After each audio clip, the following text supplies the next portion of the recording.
Hello students, welcome back to MS Chauhan Video Solution series. In today's video we are going to discuss 81 to 90 questions of level 1 of alkene chapter. Let's start. Question 81 हमारे पास दिया गया है. यहाँ पे एक alkene की reaction है Br free radical के साथ में और फ्री रेडिकल का फॉर्मेशन हो रहा है. तो पूछा गया है कि कौन सा स्टेप होगा. तो हमारे पास जब भी किसी एल्कीन की रिएक्शन कराता है, लेट्स हमने कोई भी एल्कीन लिया, ये वाला एल्कीन ले लेते हैं अपन अपने पास. सिमिलरली डबल बॉन्ड CH2, इसके साथ फ्री रेडिकल की रिएक्शन हुई और हमारे पास क्या बनेगा, मोस्ट स्टेबल फ्री रेडिकल जो यहाँ पे पॉसिबल है. यहाँ पर ये फिर CH2 और इस फ्री रेडिकल पे Br. ये किस तरह से हुआ होगा कि हमारे जो पाई बॉन्ड है वो इक्वली डिसोशिएट हो गया होगा. हमारे पास क्या बना होगा, ये बना होगा कुछ इस तरह से. यहाँ पे फ्री रेडिकल, यहाँ पे फ्री रेडिकल, जो कि Br फ्री रेडिकल इस कंबाइन होके अपना ये प्रोडक्ट बना लेंगे. ठीक है. अब हमारे पे ये वाला फ्री रेडिकल क्यों बन रहा है, क्योंकि हमारे पास ये फ्री रेडिकल कौन सा टर्सरी है, जबकि ये वाला फ्री रेडिकल कौन सा था, ये प्राइमरी था. ज़्यादा स्टेबल कौन सा, टर्सरी फ्री रेडिकल जो होता है वो सेकेंडरी वो प्राइमरी फ्री रेडिकल से ज़्यादा होता है. ठीक है. तो स्टेबिलिटी ऑफ फ्री रेडिकल की वजह से ऐसा होगा. फिर ये फर्दर रिएक्शन कैसे होती है, फिर ये HBr के साथ भी रिएक्शन करेंगे.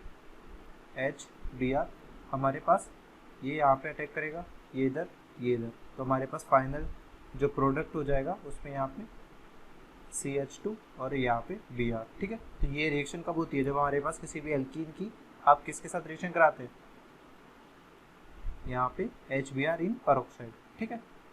R2O2 की प्रेजेंस वैसी होगी तो फ्री रेडिकल मैकेनिज्म होती है. बट ये जो स्टेप्स होते हैं, ये स्टेप्स कौन से होते हैं, ये होते हैं चेन प्रोपेगेशन स्टेप.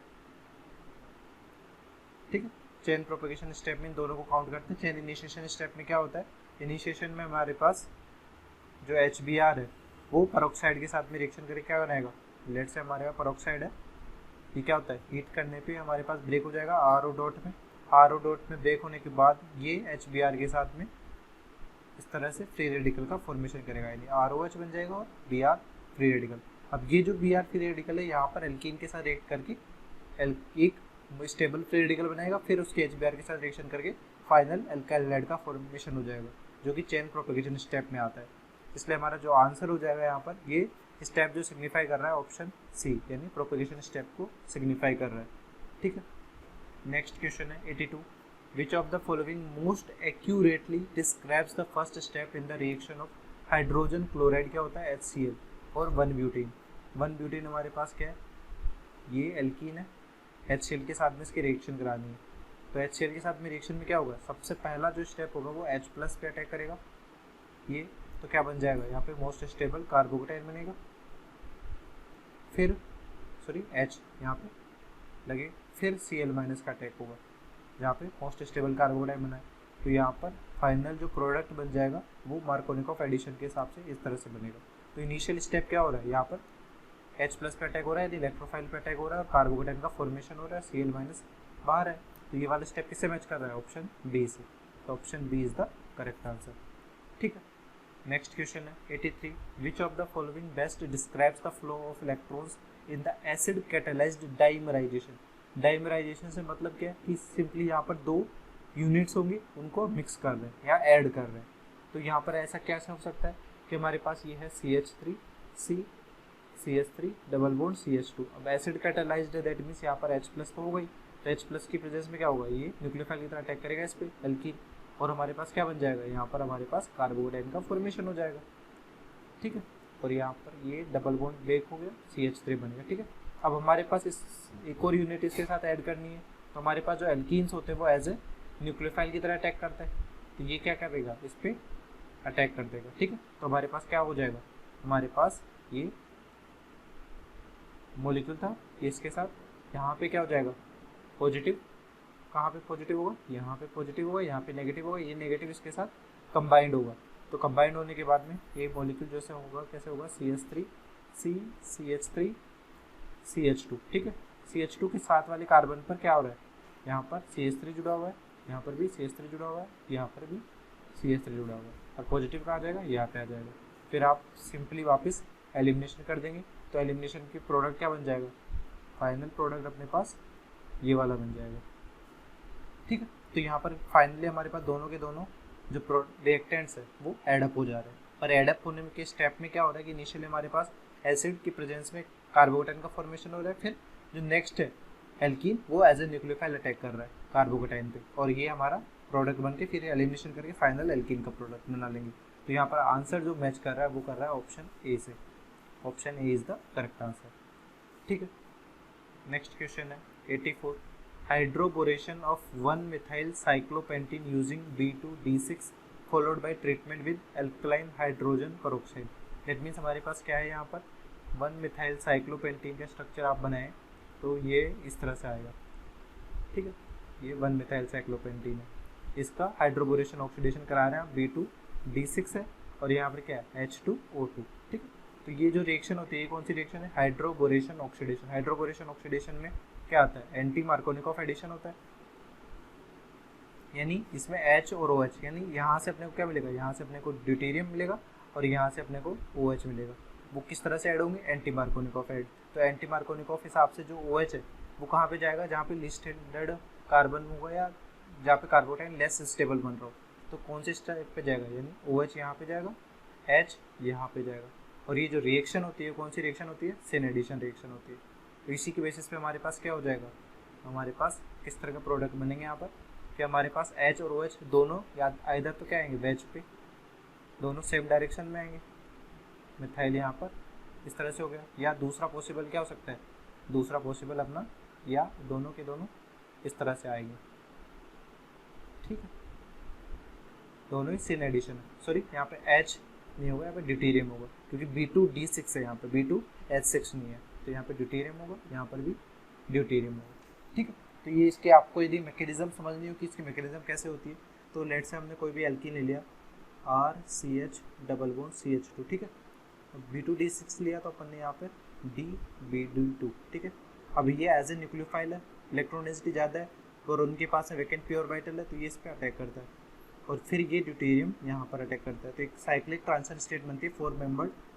तो यहाँ पर RCC, ये ड्यूटेरियम, यहाँ पर BD2 और ये इस तरह से। ठीक है, इस ट्रांजिशन स्टेट के बनने के बाद बॉन्ड ब्रेक होते हैं इस तरह से और हमारे पास क्या बन जाएगा, ये वाला बॉन्ड बन जाएगा, ये ब्रेक हो जाएगा तो RCD हो जाएगा, यहाँ पर CBD2।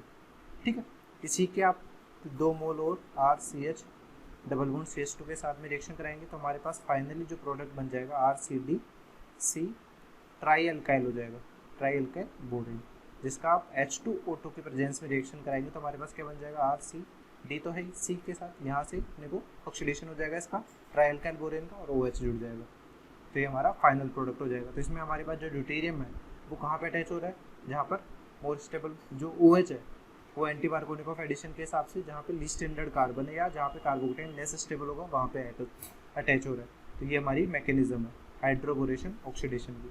तो इस बेसिस पे भी आप देखें तो यहाँ पर अपन ने उसी तरह से अटैच किया है।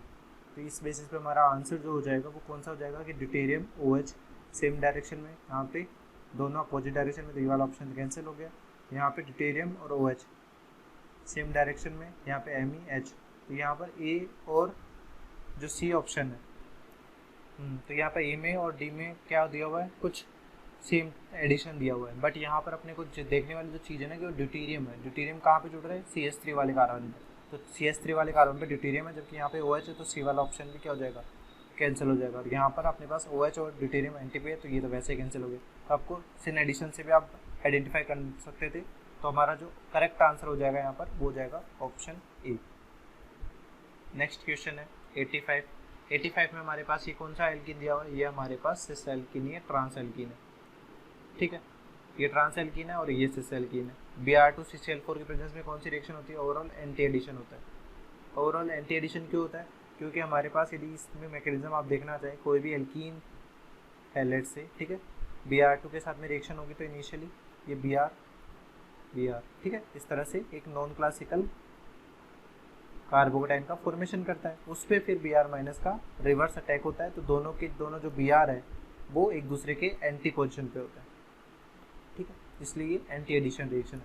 तो अपने को डायरेक्टली प्रोडक्ट ये बनाना है कि ट्रांस एल्कीन है, एंटी एडिशन है, तो क्या बनेगा, तो ये मैकेनिज्म कौन सी फॉलो होगी। यहाँ पर आप ट्रिक यूज़ कर सकते हैं डायरेक्टली, यहाँ पे भी ट्रांस एडिशन है, यहाँ पर ट्रिक जो होगी वो होगी कार ट्राम। ठीक है, यानी सिस एल्कीन है, एंटी एडिशन है तो रेसिमिक बनेगा, ट्रांस एल्कीन है, एंटी एडिशन है तो मीजो बनेगा। मीजो से मतलब जो BR आ रहे हैं वो सेम डायरेक्शन में और एसिमिक में अपोजिट डायरेक्शन में। तो ट्रांस एल्कीन है यहाँ पर एंटी एडिशन हो रहा है, तो मीजो मतलब हमारे पास जो BR आएंगे वो सेम डायरेक्शन में होंगे। अब वो मीजो या रेसिपी कुछ भी हो सकता है, आपको बस BR बनाना है। अब इसमें चेक करना है फर्दर कि यहाँ पर PS आ रही है नहीं आ रही, तो यहाँ पर प्लेन ऑफ सिमेट्री आ रही है, दैट मीन्स ये मॉलिक्यूल क्या हो जाएगा, ये हो जाएगा मीजो। ठीक है, इस मॉलिक्यूल के बाद है अपने पास यहाँ पर देखें तो यहाँ पर ये क्या हो जाएगा, BR अपोजिट आ रहे हैं। इसमें आप यदि प्लेन ऑफ सिमेट्री चेक करेंगे तो नहीं आएगी, तो यहाँ पर एक मिरर इमेज भी इसका एग्जिस्ट करेगा, और इन दोनों के एक साथ एग्जिस्ट करने की वजह से जो मिक्सचर हो जाएगा ओवरऑल, ये एक रेसिमिक मिक्सचर हो जाएगा। ठीक, रेसिमिक मिक्सचर हो गया तो अपने पास क्या हो रहा है, यहाँ पर इनिशियली दोनों के दोनों रिएक्टेंट यदि मॉलिक्यूलर फॉर्मूला देखें तो P और Q का सेम है, यानी P और Q हमारा जो स्ट्रक्चर का मॉलिक्यूलर फॉर्मूला है वो क्या है, COOH CH double bond CH COOH। ठीक है, इन दोनों के डिफरेंट स्टीरियो आइसोमर है, यानी इसी मॉलिक्यूल का एक तो सिस फॉर्म और एक ट्रांसफॉर्म है। तो एक किसी के साथ रिएक्शन करके कुछ और प्रोडक्ट बना रहा है मीजो, और दूसरा उसी रिएक्टेंट के साथ रिएक्शन करके दूसरा प्रोडक्ट बना रहा है। तो अपने पास यदि डिफरेंट रिएक्टेंट से डिफरेंट प्रोडक्ट्स का फॉर्मेशन हो रहा होता है तो कौन सी रिएक्शन होती है, वो रिएक्शंस होती है स्टीरियो स्पेसिफिक। यानी स्टीरियो स्पेसिफिक किस पे डिपेंड करती है, रिएक्टेंट्स पे डिपेंड करती है, कि हमारे पास यदि रिएक्टेंट डिफर करने पे हमारे पास प्रोडक्ट डिफर कर रहा है तो वो रिएक्शन हो जाएगी स्टीरियो स्पेसिफिक। ठीक है, और यदि हमारे पास स्टीरियो सेलेक्टिव टर्म का भी यूज़ होता जब हमारे पास यहाँ पर दो डिफरेंट प्रोडक्ट्स मिल रहे हैं अनइवन अमाउंट्स में, जैसे हमारे पास ये वाली जो Q वाली जो रिएक्शन हो रही है ये हमारी स्टीरियो सेलेक्टिव है बट P वाली नहीं है। तो यहाँ पर पहला ऑप्शन तो करेक्ट है कि स्टीरियो स्पेसिफिक रिएक्शन है, वन स्टीरियो आइसोमर रिएक्शन के साथ कोई डिफरेंट प्रोडक्ट दे रहा है, दूसरा डिफरेंट प्रोडक्ट दे रहा है। फिर हमारे पास देखा गया X is erythro and Y is threo. तो इराइथ्रो और थ्रियो क्या होता है हमारे पास, ये अपन चेक करते हैं। तो हमारे पास इराइथ्रो जो होता है वो होता है कि हमारे पास सेम जो कमिंग ग्रुप्स टाइप हैं वो सेम डायरेक्शन में, ये इराइथ्रो होता है। और यदि थ्रियो एंटियोमर कौन सा होता है जिसमें कमिंग ग्रुप के जो BR ग्रुप है वो अपोजिट डायरेक्शन में। ठीक है, तो हमारे पास पहला जो P है उसमें इराइथ्रो बन रहा है, तो X जो है वो इराइथ्रो है, सही बात है, और Y हमारा थ्रियो है, ये भी सही बात है। तो सेकंड स्टेटमेंट भी सही है। X थ्रियो नहीं है तो ये वाला कैंसिल हो गया। अब यहाँ पूछा गया फोर्थ में each of P and Q gives A mixture of X and Y। ये स्टेटमेंट भी गलत है कि अपने को जो P और Q है वो X और Y का मिक्सचर नहीं बना रही है। P X प्रोडक्ट बनाएगा, Q हमारे पास Y मिक्सचर रेसिमिक मिक्सचर के फॉर्म में बनाएगा, तो ये वाला स्टेटमेंट भी गलत है। तो यहाँ पर करेक्ट स्टेटमेंट ओनली फर्स्ट और सेकंड है, इसलिए हमारा जो ऑप्शन ए है वो करेक्ट आंसर हो जाएगा। ठीक है, नेक्स्ट क्वेश्चन है 86, the products P and Q in the following sequence of reactions are. तो हमारे पास यहाँ पर देखिए ये बेंजीन है, बेंजीन में हमारे पास कैसा स्ट्रक्चर है, ये कुछ इस तरह का स्ट्रक्चर है। ठीक है, हमारे पास यहाँ पर ये OCH3 ग्रुप जुड़ा हुआ है, यहाँ पर ये CH3 ग्रुप जुड़ा हुआ है। ठीक है, इसके साथ हमारे पास यहाँ पर लिथियम इन लिक्विड अमोनिया ये दिया हुआ है। ठीक है, तो हमारे पास यदि बेंजीन पे ये दोनों के दोनों ग्रुप क्या हैं, ये दोनों के दोनों इलेक्ट्रो रिलीजिंग ग्रुप या +M और +I वाले ग्रुप, इलेक्ट्रो रिलीजिंग ग्रुप। तो यहाँ पर ओवरऑल रिएक्शन कौन सी होगी, होगी 2,5 एडिशन रिएक्शन। इस रिएक्शन का क्या नाम होता है, इसका नाम होता है बर्च रिडक्शन। ठीक है, बर्च रिडक्शन होने की वजह से जो हाइड्रोजन ऐड हो गए वो 2,5 पे होंगे, यानी कहाँ पे, इस तरह से प्रोडक्ट ये कैसा बन जाएगा, ये हमारा फाइनल 2,5 एडिशन के बाद में प्रोडक्ट कुछ इस तरह का बन जाएगा। ठीक है, इसको हम डिटेल में भी पढ़ लेंगे कि ये मैकेनिज्म कैसे हो रही थी, आप एक बार पहले देख लीजिए कि यहाँ पे प्रोडक्ट किस तरह से बन रहा है। अब हमारे पास जो 2,5 एडिशन होगा वो किसके बेसिस पे होगा, स्ट्रॉन्ग प्लस है, इस +M की वजह से। ठीक है, दोनों ही एक्टिवेटिंग ग्रुप है बट किसके बेसिस पे होगा, OCH3 के बेसिस पे। 2,5 एडिशन पे हमने ये बना दिया, उसके बाद में ओजोनोलिसिस करना है। तो ओजोनोलिसिस जब भी कराते हैं तो अपने पास क्या होता है, किस एल्कीन पे कराना है, क्योंकि 1 इक्विवेलेंट ही दिया हुआ है तो यहाँ पर सिर्फ एक ही एल्कीन को ब्रेक करना है। तो हमारे पास ये भी पाई बॉन्ड है यहाँ पर, और ये भी पाई बॉन्ड है। ओजोनोलिसिस कहाँ पे करेंगे, इस पे करेंगे, क्योंकि इसकी इलेक्ट्रॉन डेंसिटी ज़्यादा है। ओजोनोलिसिस इलेक्ट्रॉन डेंसिटी वाली ज़्यादा ही क्यों होती है, क्योंकि हमारे पास कोई भी एल्कीन है, लेट से हमने कोई एल्कीन लिया और उसका ओजोनोलिसिस कर रहे हैं। तो ओजोनोलिसिस में इनिशियल जो स्टेप होता है वो कैसा होता है कि हमारे पास ये एज ए न्यूक्लियोफाइल अटैक करता है इस पे प्लस वाले ऑक्सीजन, इस पे प्लस पे, और फिर ये अटैक करता है वापस रिवर्स करके और ओजोनाइड का फॉर्मेशन होता है। ठीक है, तो इसमें हमारे पास ये जो डबल बॉन्ड है ये हमारा क्या है, मोर न्यूक्लियोफिलिक है, मोर न्यूक्लियोफिलिक है। मोर न्यूक्लियोफिलिक होने की वजह से ये क्या होगा ना, अटैक करेगा। तो ओजोनोलिसिस पे कर देंगे तो हमारे पास क्या हो जाएगा, सिंपली यहाँ पे डबल बॉन्ड को आप ब्रेक कर दीजिए, जैसे ओजोनोलिसिस में करते हैं। यहाँ पे ओजोनोलिसिस में दोनों तरफ ऑक्सीजन लगा दिए तो हमारे पास जो प्रोडक्ट बन जाएगा वो कैसे बन जाएगा, हमारे पास यहाँ पर C डबल बॉन्ड OCH3, इसके बाद हमारे पास क्या है, इसके बाद हमारे पास यहाँ पर ये मॉलिक्यूल ऐसा है, ठीक है। तो यहाँ पर फिर ये CH3 Me2S के प्रेजेंस में हो रही है, दैट मीन्स ये रिडक्टिव ओजोनोलिसिस है। रिडक्टिव ओजोनोलिसिस में एल्डिहाइड कीटोन वैसे वैसे ही रह जाएंगे, ओजोनोलिसिस। तो यहाँ पर ये क्या हो जाएगा, CHO के फॉर्म में बच जाएगा, जिसके साथ यहाँ पर CH3 मॉलिक्यूल है और ये डबल बॉन्ड यहाँ पर रह जाएगा, ठीक है। तो हमारे पास यहाँ पे मैच करने वाले ऑप्शन अपन चेक कर लेते हैं कि कौन से मैच हो रहे हैं। तो यहाँ पर अपने पास जो डी ऑप्शन है, यहाँ पर ये P हो रहा है, इसके बाद में Q हो रहा है, तो ऑप्शन डी जो हो जाएगा वो हमारा यहाँ पर आंसर हो जाएगा। बट इसमें अपन देखें कि लिथियम लिक्विड अमोनिया की प्रेजेंस में ये बर्थ रिडक्शन कैसे हो रहा होगा, इसको अपन चेक कर लेते हैं। तो हमारे पास देखिए कैसे हो रहा होगा ये रिएक्शन, कि हमारे पास यहाँ पर OCH3 के बेसिस पे देख लेते हैं इसको। तो हमारे पास OCH3 ग्रुप जुड़ा हुआ है, इसके साथ ही हमारे पास क्या है, हमारे पास ये ग्रुप कुछ इस तरह से है। तो यहाँ पे लिथियम क्या देता है, लिथियम प्लस इलेक्ट्रॉन। अब हमारे पास ये ऑक्सीजन पे लोन पेयर होने की वजह से नेगेटिव चार्ज ऑर्थो पैरा पे तो हो नहीं सकता है, तो यहाँ पर मेटा पोजिशन पे अटैक करेगा ये इलेक्ट्रॉन। तो यहाँ पर इनिशियली क्या बनेगा, फ्री रेडिकल बनता है, और ये फ्री रेडिकल कहाँ पे अटैक करेगा, मेटा पोजिशन पे, जिससे नेगेटिव चार्ज जो बने वो मेटा पे बने। यहाँ पर नेगेटिव बन जाएगा, ये फ्री रेडिकल बन जाएगा यहाँ पर OCH3। इस मेटा पोजिशन पे नेगेटिव चार्ज बनाने का क्यों जरूरत है, क्योंकि ये OCH3 क्या है, +M ग्रुप है, और मेटा पे इसका +M ग्रुप एप्लीकेबल नहीं होगा, तो नेगेटिव चार्ज अपना क्या होगा, स्टेबल होगा। अब हमारे पास यहाँ पर हमने क्या करा दिया, इसको रीअरेंज करा दिया। रीअरेंज करा के क्या कर हो जाएगा, यहाँ पर जो फ्री रेडिकल था ये 5 बॉन्ड बन जाएगा यहाँ पर इसके, और यहाँ पर ये थोड़ा डिस्टेंस, क्योंकि यहाँ पर भी इलेक्ट्रॉन है, यहाँ पर भी नेगेटिव चार्ज है, तो ये हाईली अनस्टेबल होगा, इसको सेपरेट यानी इसको थोड़ी डिस्टेंस को बढ़ाना पड़ेगा इसके स्टेबिलिटी के लिए। तो यहाँ पर नेगेटिव लग गया, तो यहाँ पर OCH3 है। अब ये हमारा स्टेबल है, क्यों, because +M of OCH3 does not applicable on carbon N या नेगेटिव चार्ज, कार्बन एन बोल सकते हैं अपन इसको। तो ये ज़्यादा स्टेबल हो जाएगा मेटा पोजिशन पे होने की वजह से। अब हमारे पास क्या है, जो लिक्विड अमोनिया है उससे H+ मिल जाएगा यहाँ पे, और ये क्या बन जाएगा, ये मॉलिक्यूल अपने पास इस तरह से, यहाँ पे 5 बॉन्ड है, यहाँ पे H लग गया, ठीक है। ये इस तरह से यहाँ पे फ्री रेडिकल है OCH3 की प्रेजेंस में। फिर अपने पास क्या होगा, वापस लिथियम लिक्विड Li++ इलेक्ट्रॉन देगा, नेगेटिव चार्ज यहाँ पे फिर बनेगा, अपने पास नेगेटिव चार्ज बन गया, एडिशन इसी तरह से हो रहा था, और अपने पास फिर लिक्विड अमोनिया के साथ रिएक्शन करके एक और H यहाँ पर जुड़ जाएगा, ठीक है।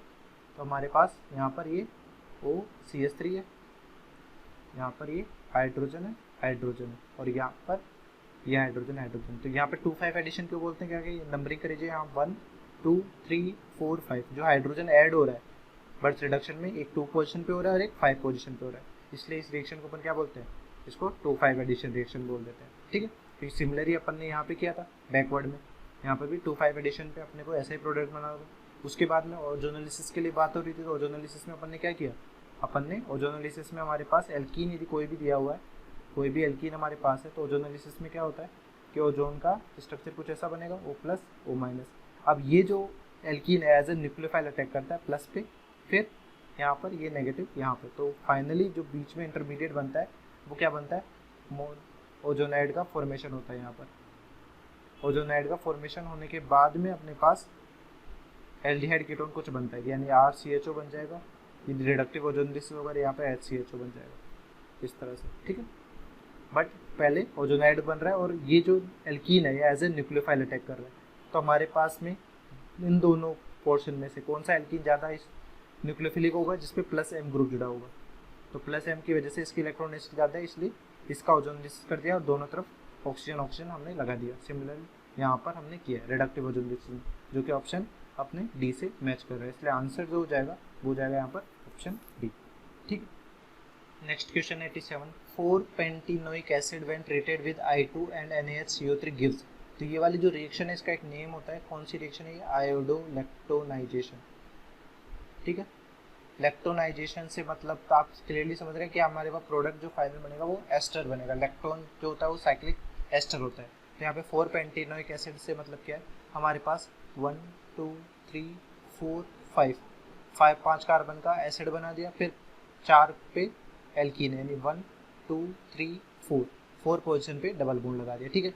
अब I2 विद NaHCO3 तो इनिशियली हमने NaHCO3, सोडियम बाइकार्बोनेट क्या करेगा, ये बेस है, ये एसिड है, एसिडिक H को लेके जाएगा Na प्लस HCO3 माइनस, तो यहाँ पर क्या बन जाएगा, ये हमारे पास इस तरह से C double bond O minus बन जाएगा, ठीक है, Na प्लस और H2CO3 यहाँ से रिमूव हो जाएगा। अब इसके बाद हमारे पास यहाँ पर क्या दिया हुआ है, यहाँ पे अपने पास I2 दिया हुआ है।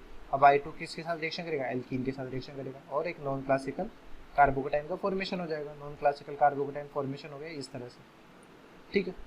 इसमें अब हमारे पास क्या है, ये दिया हुआ है। अब इसके पास I माइनस भी अपने पास है बाहर, बट यहाँ पर एक इंटरनल न्यूक्लियोफाइल है। इंटरनल न्यूक्लियोफाइल कहाँ अटैक करेगा, अपने पास जहाँ पर कार्बोकेटाइन ज़्यादा स्टेबल हो। इसमें आपको नोट करने वाली ये बात है कि यहाँ पर अटैक करने पे यहाँ पे कितने मेंबर रिंग बनेंगे, 1 2 3 4 5, और यदि यहाँ पे अटैक करेगा तो 6 मेंबर। तो इसमें कंफ्यूज ना हो, इसमें अटैक हमेशा कहाँ पे होगा, जहाँ पर कार्बोकेटाइन ज़्यादा स्टेबल बन रहा हो या पार्शियली बनता है, फुल्ली यहाँ पर कार्बोकेटाइन नहीं बन रहा होता। तो यहाँ पर 5 मेंबर जो रिंग है वो प्रेफर्ड होगी 6 से, क्वेश्चन की डिमांड के बेसिस पे, ठीक है। तो आप कंफ्यूज ना हो कि हमें 6 मेंबर रिंग ही बनानी है, तो यहाँ पर 5 मेंबर रिंग ही हम बनाएंगे। तो यहाँ पर नंबरिंग कर लीजिए 1 2 3 4 5, 5 कार्बन की रिंग हो गई, तो 5 कार्बन की रिंग आप बना लीजिए सिंपली, डबल बॉन्ड ऑक्सीजन के साथ में है, ये 5 मेंबर रिंग बन गई, ठीक है। अब नंबरिंग करें अपन, नंबरिंग में अपने को यहाँ पे 5 पे ऑक्सीजन था, यानी 5 4 3 2 1, ठीक है। 1 पे हमारे पास क्या था, CH2I, यानी ये CH2I, ये हमारा प्रोडक्ट हो जाएगा, ठीक है। अब इसका नोमेनक्लेचर करना है, तो अपने पास यहाँ पर देखिए कुछ इस तरह से वर्डिनोलॉजी है। फ्यूरेन है, तो फ्यूरेन हमारे पास क्या होता है, फ्यूरेन हमारे पास कुछ इस तरह का स्ट्रक्चर होता है, ये हमारा स्ट्रक्चर है फ्यूरेन, ठीक है। फ्यूरेन में जो नंबरिंग होती है वो कैसे होती है, यहाँ से होती है, ऑक्सीजन 1 2 3 4 5, ठीक है। अब इसके बेसिस पे अपन इसकी नंबरिंग करें तो कैसे हो सकती है कि हमारे पास यहाँ पे भी अपन नंबरिंग वही करें कि ये इस नंबरिंग को हटा देते हैं, 1 2 3 4 5, ठीक है। तो 5 पे हमारे पास ये क्या है, ग्रुप जुड़ा हुआ है सब्स्टिट्यूएंट, इसका नाम क्या होगा, आयोडो मिथाइल। तो इसका नाम अपन लिखें 5 आयोडो मिथाइल, आयोडो मिथाइल, ठीक है, ये हो गया। उसके बाद में अपने पास क्या है, ये आयोडो मिथाइल होने के बाद में अपने पास यहाँ पर डबल बॉन्ड है, जबकि यहाँ पर कोई भी डबल बॉन्ड नहीं, दैट मीन्स हमें 2 पाई बॉन्ड हटाकर हाइड्रोजन ऐड किए गए। तो हाइड्रोजन ऐड करने के लिए अपन ने यहाँ पे क्या यूज कर लिया, 2 मोल हाइड्रोजन है, तो डाई हाइड्रो, पाई बॉन्ड्स को हटाने के लिए। उसके बाद में 2 पोजीशन पे हमारे पास ये ओन है, कीटो ग्रुप है, ठीक है। यदि फ्यूरेन अपने को वर्ड लिखना है तो हमारे पास 5 iodomethyl dihydro furan, furan अपने पास ये स्ट्रक्चर फ्यूरेन हो गया जैसे ऑक्सीजन था, और डबल 2 पोजीशन पे ओन है, यानी कीटोन ग्रुप। तो इस बेसिस पे भी यानी अपना जो फाइनल प्रोडक्ट है यही है, इसका थोड़ा इसके साथ सिमिलरिटी चेक करके अपने को एक इसका नेम आइडेंटिफाई करना था, तो वो अपन ने यहाँ पे कर लिया कि 5 पोजीशन पे आयोडो मिथाइल है, 2 पोजीशन पे ऑन है, और हमारे पास यहाँ पर पाई बॉन्ड थे फ्यूरेन में, बट यहाँ पर अपने पास प्रोडक्ट में पाई बॉन्ड नहीं है, जबकि 2 मोल अपने को हाइड्रोजन चाहिए होते 2 पाई बॉन्ड को हटाने के लिए, तो यहाँ पर डाई हाइड्रो वर्ड यूज हो गया। तो हमारा जो करेक्ट आंसर हो जाएगा यहाँ पर हो जाएगा ऑप्शन डी, ठीक है। तो यहाँ पर अपने पास जो मेन पॉइंट्स थे याद रखने वाले वो कौन से थे कि हमारे पास सबसे पहले एसिडिक बेस रिएक्शन हो गई, उसके बाद में यहाँ पर जो अटैक करके रिंग बनने वाली थी, यहाँ पे 2 पॉसिबिलिटी थी, 5 मेंबर रिंग और 6 मेंबर रिंग। 5 मेंबर रिंग ही बनाएंगे क्योंकि अटैक आप किस पे करेंगे, जहाँ पे मोर हिंड्रेड कार्बन है या ज़्यादा स्टेबल कार्बोकेटाइन जहाँ पर बनेगा, ठीक है। उसके बाद अपने को जो प्रोडक्ट बना है वो किससे मैच करना है, फ्यूरेन के स्ट्रक्चर से मैच करके उसका नेम लिखना है, जो कि अपना ऑप्शन बी से मैच कर रहा है, ठीक है। नेक्स्ट क्वेश्चन है 88 में हमारे पास यहाँ पर H2SO4 0 डिग्री सेंटीग्रेड पे दिया हुआ है, तो इनिशियली क्या होगा, H प्लस यहाँ से है अपने पास, OH इस पर अटैक करेगा, क्या बन जाएगा OH2 प्लस, फिर OH2 प्लस वाटर का रिमोल कर देगा। अब वाटर का रिमोल कर देगा तो क्या बन जाएगा, कार्बोकेटाइन, ठीक है। तो यहाँ पर कार्बोकेटाइन अपन बना देते हैं सिंपली, यहाँ पर ये डबल बॉन्ड है, यहाँ पर कार्बोकेटाइन का फॉर्मेशन हो गया। अब कार्बोकेटाइन का फॉर्मेशन हो गया, पर यहाँ पर अब क्या है, ये रिएक्शन है, तो यहाँ पर ये अटैक करेगा डायरेक्टली इस पर। ये सिंपली अटैक कैसे करेगा कि हमारे पास में पाई बॉन्ड जो है उसको ब्रेक कर दीजिए, यहाँ पे प्लस पे और यहाँ पे माइनस पे, तो माइनस के साथ जाके लिंक हो जाएगा, कितने मेंबर में रिंग बन जाएगी, 1 2 3 4 5। तो यहाँ पर ये रिंग जो बन जाएगी वो ऐसे बन जाएगी 5 मेंबर रिंग, ठीक है। इसमें 1 2 पे तो है ही, 3 4 पे हमारे पास यहाँ से नंबरिंग करें 1 2 3 4 5, 4 पे हमारे पास क्लोरीन है जिसपे पॉजिटिव था, ठीक है, और 1 पे हमारे पास मिथाइल है, यानी 1 पे हमारे पास मिथाइल है, तो ये हमारा स्ट्रक्चर हो जाएगा। ये सिंपली एल्कीन का कार्बोकेटाइन पे अटैक है, पॉजिटिव आ गया, इस पर अब अपने पास H2O प्रेजेंट है यहाँ पर, तो H2O का क्या होगा, अटैक होगा। H2O का अटैक होगा तो हमारे पास क्या बन जाएगा, यहाँ पर कार्बोकेटाइन पे H2O का एडिशन करते हैं हमारे पास क्या बन जाता है, अल्कोहल का फॉर्मेशन हो जाता है, तो ये अल्कोहल का फॉर्मेशन होगा, तो यहाँ पर OH लग जाएगा, यहाँ पर Cl लग जाएगा, ठीक है। अब एक कार्बन पर यदि OH और Cl ग्रुप जुड़ा हो तो हाईली अनस्टेबल होता है, ये प्रोडक्ट अपना ये है, तो यहाँ पर टोटोमराइज होगा, ये OH बैक आएगा, यहाँ से ये रिमूव हो जाएगा, तो ऑक्सीजन पे पॉजिटिव चार्ज आएगा जो रिमूव किससे होगा, H+ से, और Cl-, तो यहाँ पे फाइनली HCl का रिमूवल हो जाएगा और प्रोडक्ट क्या बन जाएगा, एक कीटोन का फॉर्मेशन हो जाएगा। ये 5 मेंबर रिंग है, कीटोन का फॉर्मेशन हो गया, जो कि कौन से ऑप्शन से मैच कर रहा है, ऑप्शन डी से, इसलिए हमारा जो करेक्ट आंसर हो जाएगा यहाँ पर वो जाएगा बी। नेक्स्ट क्वेश्चन है 89 में हमारे पास यहाँ पर स्टायरीन दिया हुआ है, स्टायरीन क्या है हमारे पास, PH डबल बॉन्ड CH2, ठीक है, इसका हम ब्रोमिनेशन करा रहे हैं, तो ये ओवरऑल एंटी एडिशन रिएक्शन है, ओवरऑल एंटी एडिशन रिएक्शन है, तो हमारे पास क्या बन जाएगा, एंटी एडिशन होगा यहाँ पर Br, यहाँ पर भी Br, ठीक है, यहाँ पर H, इसमें इनिशियली हमारे पास एल्कोहलिक KOH लेंगे, एल्कोहलिक KOH लेंगे तो माइनस HBr का रिमूवल होगा, माइनस HBr का रिमूवल हो गया तो हमारे पास क्या बन जाएगा, PHC double bond CH Br, फिर यहाँ पर फिनाइलिक हाइड्रोजन यहाँ पे प्रेजेंट है, तो यहाँ पर स्ट्रॉन्ग बेस अपन को यूज करना पड़ेगा NaNH2, तो हमारे पास क्या बन जाएगा, PHC ट्रिपल बॉन्ड CH, ये हमारा टर्मिनल एल्काइन है जो कि एसिडिक है, तो इसकी अपन NaNH2 के साथ में रिएक्शन करेंगे तो एसिड बेस रिएक्शन होगी, एसिड बेस रिएक्शन होगी तो हमारे पास क्या बन जाएगा, हमारे पास टर्मिनल एल्काइन का सॉल्ट फॉर्मेशन हो जाएगा, ठीक है, ये एसिडिक H को ले जाएगा और हमारे पास क्या रिलीज हो जाएगी, अमोनिया रिलीज हो जाएगी। ये अब एल्काइन किस पे अटैक करेगा, SN2 रिएक्शन देगा मिथाइल हैलाइड पे, यहाँ पर Cl रिमूव हो गया, फाइनल जो प्रोडक्ट बनेगा वो अपना एक नॉन टर्मिनल एल्काइन का फॉर्मेशन हो जाएगा, ठीक है, तो कौन सा ऑप्शन इससे मैच कर रहा है, ऑप्शन सी, तो option C is the correct answer, ठीक है। नेक्स्ट क्वेश्चन है 90, which of the following will give a mixture of cis and trans dimethyl cyclohexane when undergo catalytic hydrogenation, तो हमारे पास यहाँ पे देखिए मॉलिक्यूल कैटालिटिक हाइड्रोजनेशन हमने को कराना है, तो यहाँ पर हाइड्रोजन, यहाँ पर भी हाइड्रोजन, दोनों ही सिन एडिशन रिएक्शन होगी, ठीक है, सिन एडिशन रिएक्शन में मतलब क्या है कि ये हाइड्रोजन सेम साइड से आएगा, तो हमारे पास पॉसिबिलिटी क्या क्या हो सकती है, हमारे पास यहाँ पर जो मिथाइल ग्रुप ये वाला है ये आइदर वेज हो सकता है या डैश हो सकता है, इसको कुछ भी मान लीजिए, लेट से हमने वेज मान लिया, अब अबव वाले कार्बन पे कॉन्फ़िगरेशन चेंज होगा, यदि H हमारा क्या आ रहा है, डैश पे आ रहा है, सिन एडिशन है तो हमारे मिथाइल किस पे हो जाएगा, वेज पे हो जाएगा।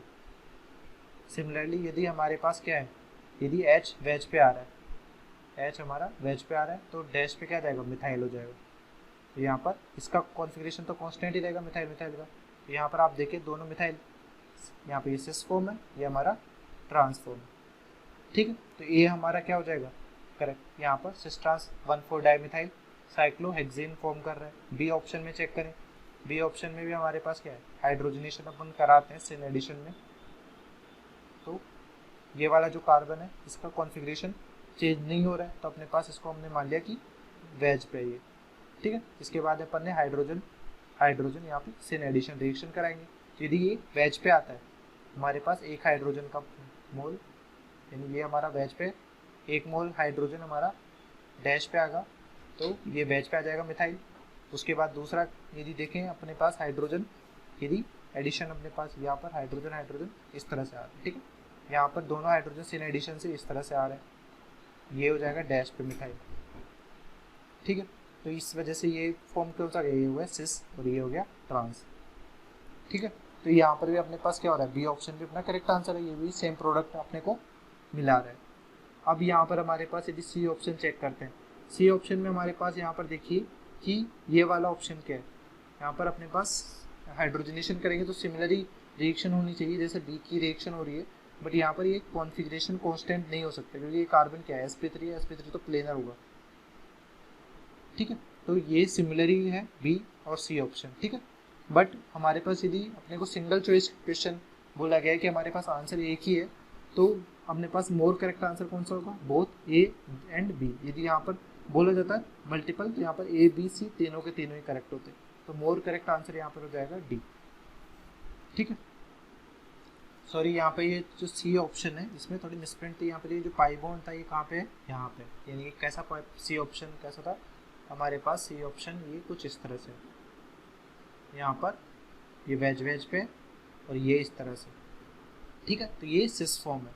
इस पे यदि आप हाइड्रोजनेशन कराएंगे, हाइड्रोजनेशन कराने के बाद में हमारे पास क्या प्रोडक्ट बनेगा, यहाँ पर ये ऐसा कैसे रहेगा और हाइड्रोजन यहाँ पे ऐड हो जाएंगे, तो यहाँ पे अपने को ओनली वन टाइप पे प्रोडक्ट ही बनेगा, यानी सिस 1,4 डाइमिथाइल साइक्लोहेक्सेन, ट्रांस का फॉर्मेशन यहाँ पर नहीं होगा, तो सी हमारा आंसर नहीं होगा। ठीक है, यहाँ पर पाई बॉन्ड की लोकेशन थोड़ी गलत लिखी हुई थी, तो आप इसको चेंज कर लीजिए। इस बेसिस पे हमारे पास जो आंसर हो जाएंगे वो ऑप्शन ए और बी होगा, तो करेक्ट आंसर यहाँ पर डी हो जाएगा। ठीक है, thanks for watching. Hopefully this video solution series helped you out to clear your doubts. Give this video a thumbs up if it is useful for you. If you are new to this channel, make sure to click the subscribe button and bell notification icon so you don't miss latest videos from our video solution series and education related stuff from GM Academy.